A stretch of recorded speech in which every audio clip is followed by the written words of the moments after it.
Depuis son apparition, le genre Homo ne cesse d'évoluer. Sur les derniers millénaires, un battement de cils à l'échelle de l'évolution du vivant, peut-on remarquer des modifications génétiques majeures? Ces modifications touchent-elles l'ensemble de l'espèce ou des groupes particuliers?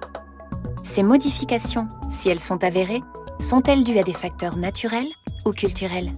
Écoutons Evelyne Heyer, professeure en anthropologie génétique, nous parler de ce qui nous rassemble et nous différencie, et surtout de l'impact de notre culture sur notre variabilité génétique. Les humains sont extrêmement ressemblants d'un point de vue génétique. En moyenne, les ADN de 2 personnes choisies au hasard sur la planète ne diffèrent que de 1 pour 1000. Il y a seulement 3 millions de différences génétiques entre 2 personnes. Une grande partie de ces différences s'explique par la sélection naturelle et par l'histoire des colonisations de notre planète. Mais cela n'explique pas tout. Certaines pratiques culturelles, notamment le mariage et le statut social, peuvent aussi avoir une influence sur notre génétique et donc sur notre évolution. Dans beaucoup de sociétés, les mariages ont longtemps été sous le contrôle de critères culturels, comme l'appartenance à une religion ou à une caste. Les mariages sont aussi plus nombreux entre des personnes qui parlent la même langue. En fait, 2 populations qui se mélangent par les mariages vont peu à peu se ressembler génétiquement, parce qu'elles échangent des gènes. À l'inverse, des populations qui se mélangent peu vont progressivement se différencier génétiquement. En Asie centrale, il existe de nombreuses langues et la langue est un critère important de choix du conjoint.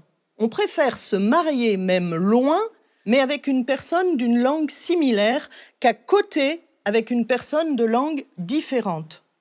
Nous avons mené une étude en Ouzbékistan qui a prouvé que 2 populations se ressemblent génétiquement d'autant plus que les individus parlent des langues similaires. La diversité génétique dépend aussi de l'organisation sociale, notamment du rôle différent joué par les hommes et les femmes. Plus des 2/3 des sociétés humaines sont patrilocales. En cas de mariage entre 2 individus de villages différents, le couple s'établit dans le village de l'époux et l'épouse vient s'y installer. À l'inverse, dans les sociétés matrilocales, le couple s'installe dans le village de l'épouse et c'est l'époux qui migre. Dans le cas des sociétés patrilocales, les migrations des femmes entraînent une faible différenciation entre les populations pour l'ADN mitochondrial qui est transmis uniquement par les femmes. Dans le cas des sociétés matrilocales, on observe une faible différenciation du chromosome Y qui est transmis uniquement par les hommes. En Asie centrale, toutes les populations sont patrilocales. On trouve donc plus de différences entre les populations avec le chromosome Y qu'avec l'ADN mitochondrial. Mais ces différences hommes-femmes sont beaucoup plus grandes dans un des groupes de population que dans l'autre. En fait, à l'intérieur de ces populations, on trouve une organisation sociale différente. Les populations de langue turque sont patrilinéaires, alors que les populations de langue indo-iranienne sont dites cognatiques. De façon générale, les populations patrilinéaires mettent l'accent sur l'ascendance paternelle, alors que les sociétés cognatiques mettent l'accent sur les 2 ascendances paternelle et maternelle. L'organisation patrilinéaire met donc en avant, pour chaque individu, son appartenance à un lignage par voie paternelle. Plusieurs individus appartiennent au même lignage paternel quand ils partagent un même ancêtre paternel éloigné de 7 à 10 générations. Plusieurs lignages se regroupent en un même clan car ils ont un ancêtre paternel commun plus éloigné. Les clans se regroupent en tribus et revendiquent ce même ancêtre éloigné. Cette organisation patrilinéaire laisse des traces génétiques. Les hommes d'un même lignage sont plus apparentés génétiquement par le chromosome Y que des individus pris au hasard. De même, mais à une moindre mesure, les individus d'un même clan sont plus apparentés par le chromosome Y que des individus pris au hasard. Ainsi, au niveau du lignage et du clan, on retrouve bien la trace génétique de cet ancêtre commun. Ce n'est plus le cas à l'échelle de la tribu. Elle apparaît comme un conglomérat de clans non apparentés génétiquement. Ces ressemblances au niveau du lignage et du clan sont intéressantes car elles prouvent que les généalogies décrites oralement correspondent à des généalogies biologiques.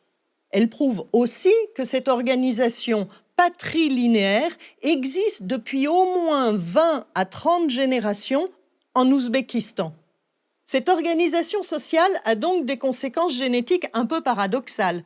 La patrilinéarité réduit globalement la diversité génétique à l'intérieur des populations, mais elle augmente les différences génétiques entre les populations, en ce qui concerne le chromosome Y. Un troisième facteur culturel interagit avec notre évolution biologique, la transmission culturelle du succès reproducteur, c'est-à-dire le nombre d'enfants qui atteignent l'âge de la reproduction dans une population. Ce succès dépend souvent de facteurs culturels. Par exemple, en Europe, le succès reproducteur dépend de la richesse matérielle transmise aux descendants.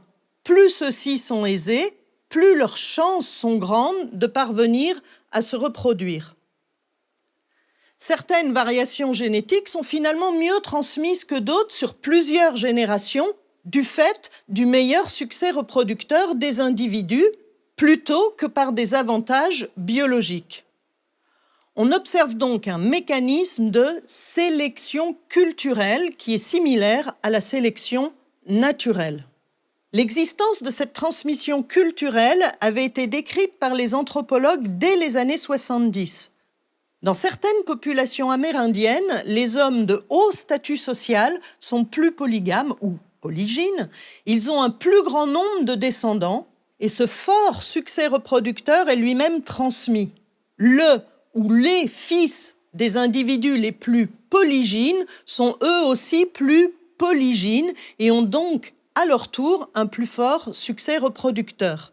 Il y a bien une transmission culturelle du succès reproducteur. Dans certaines populations maoris de Nouvelle-Zélande, les femmes de haut statut social ont un plus fort succès reproducteur car leurs enfants survivent mieux grâce à un meilleur accès aux ressources. Ce statut social est transmis aux filles qui, en héritant de ce statut social, ont à leur tour un plus fort succès reproducteur. Au final, on voit que la sélection culturelle laisse des traces dans la diversité génétique des populations.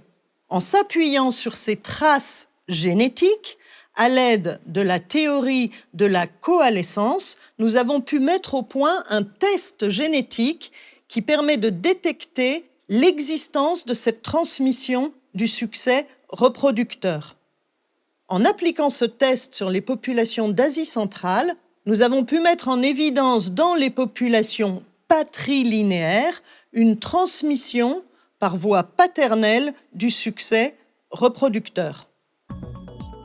Nous retiendrons de l'intervention d'Evelyne Heyer qu'il est désormais démontré que la culture influence la variabilité génétique des populations, que les hommes inventent et modifient des traits culturels, parfois pour se différencier de leurs voisins, enfin que ces traits peuvent jouer un rôle essentiel sur la diversité génétique et sur nos capacités d'adaptation à de futurs changements écologiques.